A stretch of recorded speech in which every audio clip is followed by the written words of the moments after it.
today is all from this NRSV. First, Romans 12:2. Do not be conformed to this world, but be transformed by the renewing of your minds, so that you may discern what is the will of God, what is good and acceptable and perfect. John 8:32. And you will know the truth, and the truth will make you free. Philippians 4:8. Finally, beloved, whatever is true, whatever is honorable, whatever is just, whatever is pure, whatever is pleasing, whatever is commendable, if there is any excellence and if there is anything worthy of praise, think about these things.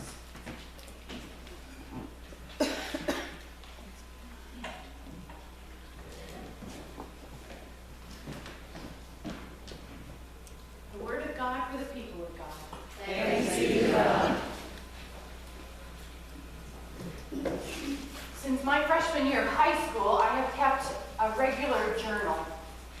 And if you were to read back on the entries as I've done recently, you would find recaps of the day, questions about my future, decisions and reflections about big decisions, a list of summer goals, and there are a couple gushing Twitterpations about a boy that I know. There are even some drawings in there. The journals cover the ordinary days as well as travels to far off places. There are revelations that come to me while writing or while after a conversation that I didn't want to lose, and so I captured it on the page. Rereading these entries can be fairly revealing as well as funny. It's easy to see maturity and newfound attitude, whether it's worry, anticipation, loneliness, or openness to what is. The funny moments come when the essence takes on the flavor of the day's content. So for instance, I can definitely tell when I was learning Spanish at school or French, because all of a sudden random palabras would fill in the sentences. Random words would fill in those sentences.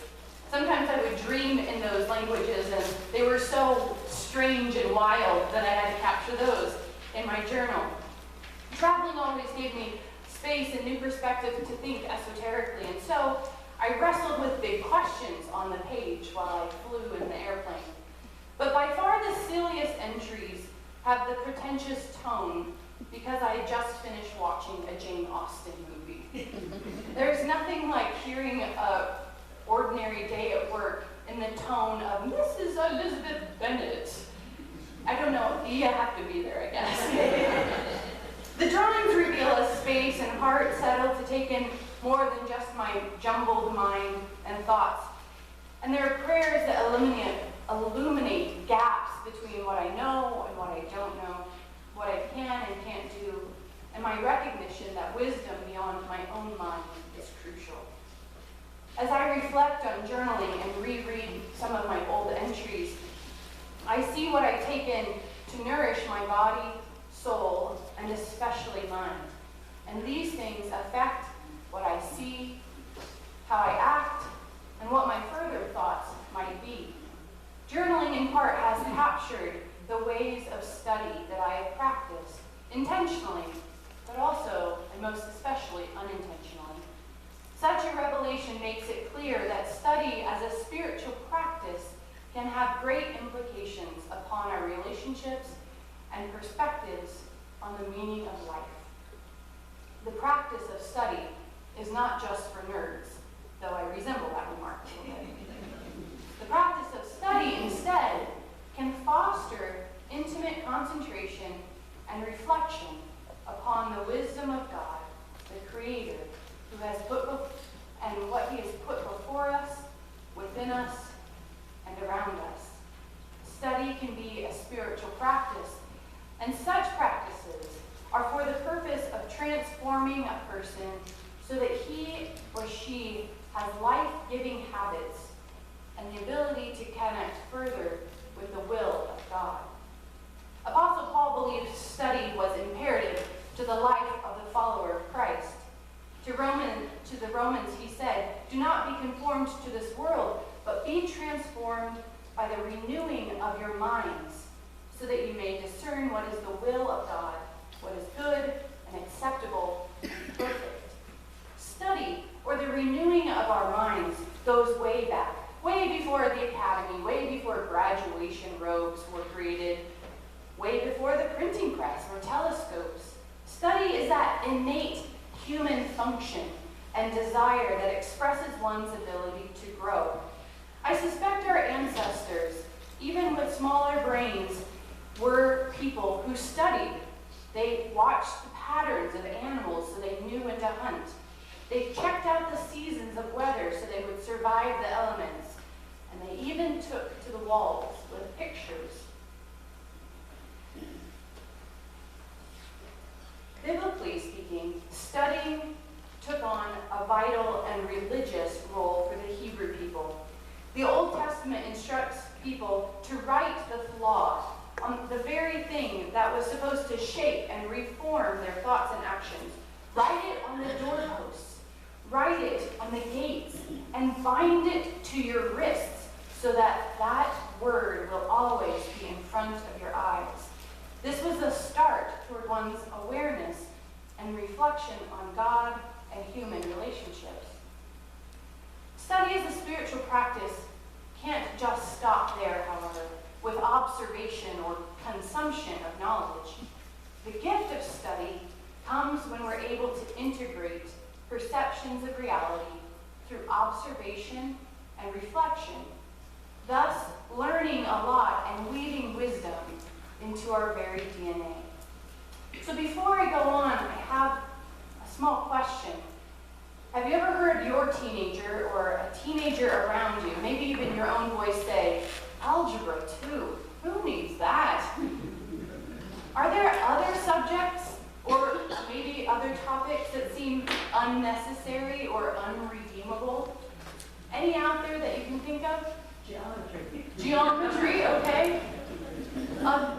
Latin, okay. Other ones? Physics, okay. So if we have engineers in the room, please don't come after us. We recognize that all of these are kind of the building blocks of our world. But sometimes they're hard to see that way when we're in the midst of figuring out the volume of something, right? How it moves. So perhaps these topics aren't unredeemable, but they need an understanding of why what we study matters. The Apostle Paul speaks again, and this time to the Philippians when he said, "Finally, beloved, whatever is true, whatever is honorable, whatever is just, whatever is pure, whatever is pleasing, whatever is commendable, if there are any excellent things, if there are any things worthy of praise, think about them." There was a summer when a new musical had come out, and I have a tendency to, sort of voraciously, obsessively listen to musicals and their soundtracks. So I started listening to this soundtrack about a little show called The Book of Mormon. You may be familiar with it. If you're not, just know it's a bit irreverent. And I say that because I was listening to this musical, this irreverent musical, and I was on a mission trip. And all of a sudden, this irreverence and what I was doing were at odds with one another. All of a sudden, what was in my mind had the ability of taking me out of the place that I wanted to be fully. I couldn't repeat what I was listening to because it was so irreverent and dishonoring that I had to recognize that while funny it may be and a good musical it may be, it wasn't the thing that I needed to take in, to study, in order to be present at this particular time. So what we study matters, and how we integrate or reflect on what we study has lasting results. A third grade teacher graded a science test for her students, and she came across a very intriguing answer to the question, "Please list the 3 states of matter." She read North Carolina, Kentucky, and Virginia. We might know something. But how does it land, and how does it sink in for us? Richard Foster, in the Celebration of Discipline, a book he wrote about spiritual practices, emphasizes two different modes of study, the verbal and the nonverbal. Now, to study the verbal seems fairly obvious. This includes books, the Bible, maybe lectures, poetry, podcasts, even TV and documentaries. I don't know about you, but the stack of books and the lists of topics that I want to study continue to grow and sometimes feel overwhelming. I'm grateful for Foster's reminder that the practice of study is not reading many books, but experiencing what you read. In other words, it's not about consuming, but tasting. So we explored how the verbal study takes a place in our life. And now we need to consider that which we study that has no words.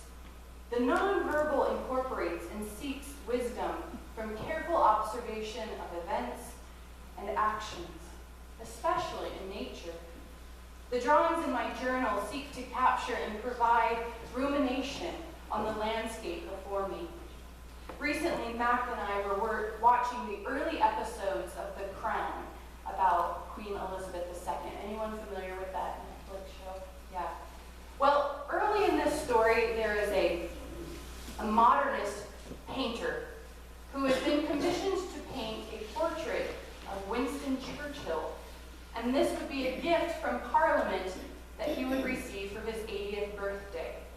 Throughout the show, we come to understand how Mr. Sutherland, the artist, engages in his craft with careful study, not simply seeing the light on the forehead or the many lines in Winston Churchill's face, but discovering and incorporating the frailty and pain in his life, the complexity of the human before him, with all the subjects, interlights, and shadows permeating the surface.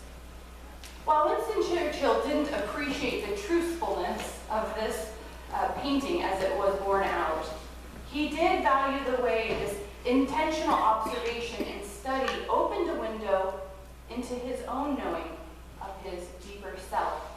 The careful observation of the natural world, human interactions, and even our own behaviors and reactions has lasting implications to produce a spirit of compassion, empathy, and connection of dignity across species and experiences of life. The act of study can take on the particular and intentional steps. And hopefully these ideas can allow the spiritual practice of study to take deeper grounding and oneness with God for you this season, as we consider this newness of school starting, the possibility of small groups, the possibilities of daily devotionals. This active study will take place.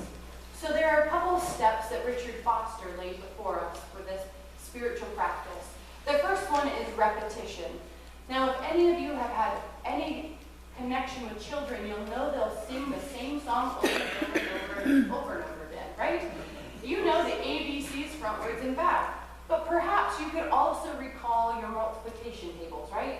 6 times 8 is 48. I don't know if you had that song, but that was the song I learned, right? And then my Spanish teacher had several songs for the way that we were supposed to remember where things come, like in front of the conjugated verb form.